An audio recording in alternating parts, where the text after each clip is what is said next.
छुटकारा चुरा लिया भगवान कन्हैया के महलों से, तो बाणासुर की पुत्री है उषा अनिरुद्ध को लाने के लिए भगवान कन्हैया ने बाणासुर से युद्ध किया। उसे बलिदान में मिले 1000 हाथ उनसे भी मुक्त किया और अपने पुत्र के साथ उषा को लेकर आए। बोली वृंदावन बिहारी लाल की। तो देखिए, कोई अगर अच्छा व्यक्ति होता है और किसी की ज्यादा नामवरी होती है, किसी की ज्यादा प्रशंसा होती है, तो कुछ लोग उसकी बराबरी करने के लिए जी जान से जोर लगाते हैं, लेकिन कोई किसी की होड़ नहीं कर सकता। आपका स्वभाव कैसा है, उसका स्वभाव कैसा है, किसी का पद हो या किसी का मान सम्मान हो, ये तो उसके व्यवहार पर डिपेंड करता है। आपका व्यवहार अच्छा है तो आप किसी के पास जाएंगे नहीं, फिर भी आपके पास लोग अपने आप चल के आएंगे। और जिसका व्यवहार अच्छा नहीं होता उससे लोग कोसों दूर भागते हैं। आज भगवान कन्हैया की प्रशंसा सब जगह होने लगी, तो एक और भगवान प्रकट है गए पांडुरंग महाराज। पांडुरंग वासुदेवाय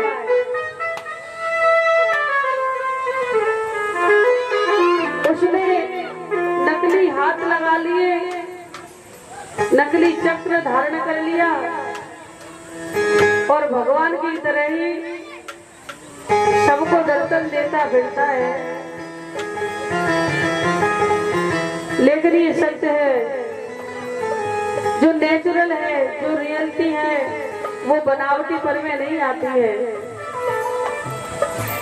कोई भी फल पेड़ से मीठा होता है और किसी दूसरे फल को चीनी या बूरा डाल के मीठा किया जाए तो उसमें वो आनंद नहीं आएगा जो ओरिजिनल फल में आता है। तो पांडुरंग वासुदेवाय कृष्ण बन करके अपने राज्य में घूमने लगा और भगवान कन्हैया को बुरा भला कहता है।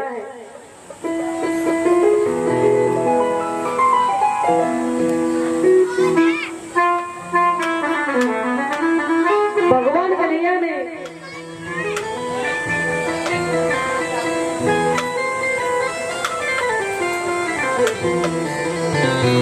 पांडुरंग के यहाँ पर जाकर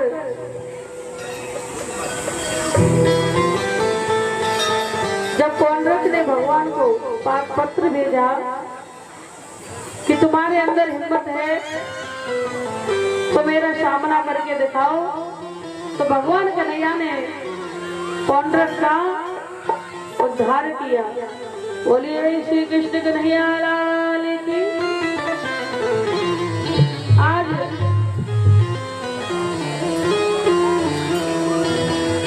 धीरे धीरे समय व्यतीत हुआ, नारद जी का द्वारका में आगमन हुआ। तो नारद जी भगवान की लीलाओं का वर्णन करते हैं, सोचते हैं कि भगवान ने अपने इतने विवाह कर लिए, हमारा तो एक भी नहीं कराया, और करना भी चाहा तो चेहरा ही बदल दिया। बोली बात के बिहारी लाल की।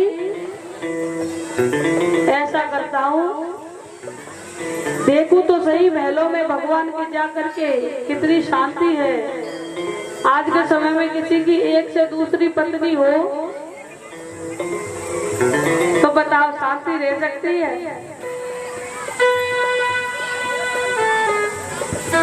कितना भी वो संभल के रह ले, बाहर वालों को कितना भी दिखाए कि हम एक साथ रहते हैं, लेकिन मन में ज्वाला दोनों के जलती रहती है। यहाँ पर भगवान के महलों में इतनी शांति है 16,108 भगवान की पत्नियां हैं और सब बड़े प्रेम भाव से रह रही है। नारद जी ने ये दृश्य देखा। नारद जी सोचने लगे कि आज मैं सब पत्नियों में आपस में झगड़ा कराऊंगा और कन्हैया से भी झगड़ा करा दूंगा। तो भगवान कन्हैया के द्वारका में प्रवेश करते ही नारद जी क्या देखा कि नारद जी जिसके भी कक्ष में जाते हैं भगवान कन्हैया उसी कक्ष में उनको दिखाई देते हैं, क्योंकि भगवान कन्हैया अपने अलग जितनी रानी है जितनी पत्नी है उतने ही भगवान कन्हैया बन जाते हैं और सबके साथ में रहते हैं, इसलिए झगड़ा नहीं होता।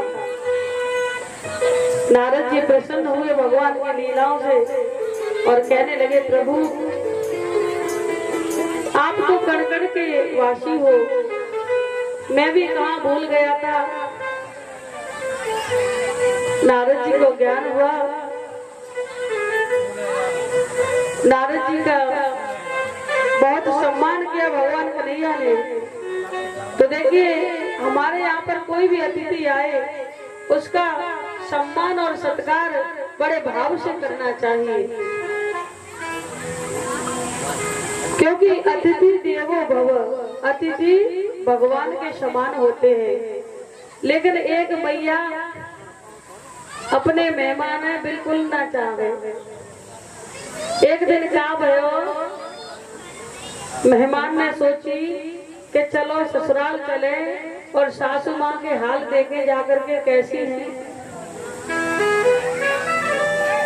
तो जब दामाद आए तो सास ने देखा और सास एकदम से सोचने लगी, आएगा बजमार हो जाए और बना बना के खवानी पड़ेगी, नहीं रही पूरी पापड़ी। देखो सास सब अपने दामादों से प्रेम करती है, लाड करती है, लेकिन कछु तो ऐसी होती हुई जब ये बात निकल के आई है। होती है क्या? हाँ, तुम क्यों गवाही दोगी? वो तो हमारे नाना और मामा जानते हैं, क्योंकि जिसकी पत्नी होती है ना जैसी पति से बढ़कर कोई नहीं जानता है। तो आज दामाद आया और आते ही कहा, सासू माँ प्रणाम, राधे राधे, नमस्ते। सासू माँ कहे, राम राम लला, और बताओ कैसे आए? रास्ता बस्ता भूल गई था? ना है, हम तो तुमसे मिलने आए हैं। सासू माँ कहने लगी, और रिश्तेदारी को नाम ले देते तो मैं कह देती लला पहले माँ चले जाओ तब आ जाइयो घूम के। अब जो तो डायरेक्ट यहीं पे आया तो अब कहेगा। तो सासू माँ बैठी हैं, पानी वानी दिया दामाद जी को। दामाद जी कहने लगे, माँ भूख लग रही है, कुछ खाने को है? अगर नहीं है तो बना दो। सास कहने लगी, जाई बात को डरो और जी है रोया। अब या चूल्हे में मूड देना पड़े वो जिनके खाना। तो सासू माँ बहाना बनाने लगी, लाला आटो ना आटो घर में, आटो पिसवा लाऊंगी तब बना दूंगी, शाम को थोड़ी देर आराम करो। दामाद का वो बिल्कुल हजम है रही बात। दामाद ने सोची सासू माँ चालाकी कर रही है, आटो भरो भरो है अंदर, तो कछु और बना लो। हाँ देखती हूँ लला, देखो चावल रखे होंगे बेटा। तो चावल पूरा डब्बा भरो रखो है, पर कहूँ जो कह रही है चावल हते ना है बेटा, पड़ोसी के यहाँ पे मांग ला हूँ। तो कोई और होगा भलो आदमी तो यही तो कहेगो, रहने मत बनाओ अम्मा, कछु है ना है तो मैं ऐसे चलो जाऊंगा। पर दामाद बड़ो बेशरम कह रहा हो, ठीक है अम्मा तुम मांग ला, 2-4 घंटे में नहीं बैठा और ऐसा कर रू, मैं पानी वानी रख दे रू, खिचड़ी बनावे, पानी गर्म है जब तक तुम चावल ले आओ। सास मूड पे हाथ पटक के कह रही, ये ऐसा बेहया है, जाए को नाम न ले रहा। तो सासू माँ खिचड़ी बनाने लगी तो खिचड़ी बन गई। अब एक बड़े से बर्तन में ठंडी करने के लिए रख दी। सासू माँ बैठी बैठी देख रही है। दामाद ने कही, अम्मा तुम्हें भूख लग रही है? माँ लग तो रही है बेटा, मैंने सवेरे तक कचू खाया ना है। मैं सोच रही हूँ खिचड़ी मैं खा लेती तो सही रहती। दामाद ने कही, ऐसा करो नहीं है, बैठ के खा लो, तुम हमारी माँ समान नहीं हो, हमारी माँ हो, दोनों खा लेंगे एक साथ। अब दामाद कह रहे, माँ जहाँ में घी हो तो बड़ा आनंद आया। तो सास कहने लगी, जैसे तैसे तो मैं पीछे छुड़ा रही जाके डिमांड बढ़ती जा रही है। बेटा कहाँ है घी? एकदम से दामाद की नजर मटकी पे पहुंच गई, जो घी की मटकियां ऊपर थी। पहले की बड़ी बूढ़ी घी छीके पर लटका के रखती थी, बिल्ली बिल्ली ना ले जाए। तो सर्दियों का समय था, वो घी जम जाता था रोज। आज धूप पड़ गई, सासू माँ को लगा घी जमा हुआ होगा, तो सासू माँ कह रही, अरे बेटा वो मटकी में खा देख रहे, वहां में घी पे ही कचूना है ना मान ले तो तुम्हें दिखाए दूं। तो उठाई मटकी और औंधी कर दी, और जैसे उल्टी की और सब घी खिचड़ी में। अब दामाद कहे, आहा भैया बड़े आनंद आएंगे, इतना घी, बड़े स्वाद आ गया खिचड़ी में। तो अब तो सासू माँ सोच रही है, तरकीब लगा रही है कि जे घी मैं ही पी जाऊं तो बढ़िया है, जे दामाद नहीं तो सबरो खा जाए वो। अब देखो सासू माँ कह रही है दामाद से, बेटा तुम्हारे घर में बिटिया गई है, अगर तुमने मेरी बिटिया पे कचू कही तो यो कर दूंगी तो कर दूंगी, तो सबरो घी समेट लो भाई तरफ। दामाद कह रहा कितनी चालाक बन रही है बुढ़िया। दामाद बोला, अम्मा जादना तो कोई बिटिया गई है, ताजना तो मुझे बहुत ज्यादा जीव चलावत है, पर अब हद से ज्यादा मैंने बोली तो न्यो कर दूंगा तो कर दूंगा। तो दामाद ने अपनी तरफ खींच लो। अब दोनों में खेचा खाची है रही है घी की। दामाद ने सोची कि ऐसे काम नहीं चले, हो ऐसे तो संज्ञा है अभी। तो लास्ट में कही दामाद ने, अम्मा सुनो,